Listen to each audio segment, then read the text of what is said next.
நீ தெரிஞ்சுக்கணும், நீ ஆத்மான்னு தெரிஞ்சுக்கணும், நீ பிரம்மன்னு தெரிஞ்சுக்கணும், ஜீவாத்மா பரமாத்மா ஒன்றுன்னு தெரிஞ்சுக்கணும்.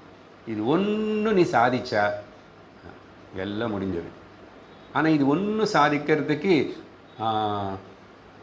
நான் நிறைய சாதனம் பண்ணுறேன்னு, இதுக்கு நிறைய சாதனம் கிடையாது. அநேக சாதனம் அநேக சாத்தியத்துக்காக சொல்லப்பட்டது. நீ எதுக்கு இந்த விரதம் பண்ணுற, இந்த விரதம் பண்ணால் இது கடிக்குமன்னாங்க. அந்த அம்மா நீ இந்த விரதம் பண்ணுறீங்க, இந்த விரதம் பண்ணால் வேறு அது கடிக்குமன்னா. புத்திரகாமிஷ்டி யாகம் பண்ணால் தசரதனுக்கு புள்ள பிறக்கும் வந்தாங்க, இன்னொருத்தருக்கு ஒன்றுன்னு சொன்னாங்க. இப்படி பல சாதனைகள், பல சாத்தியங்கள். ஆனால் ஞான விஷயத்துக்கு வரும்போது ஏக சாதன ஏக சாத்தியம் செய்ய வேண்டியது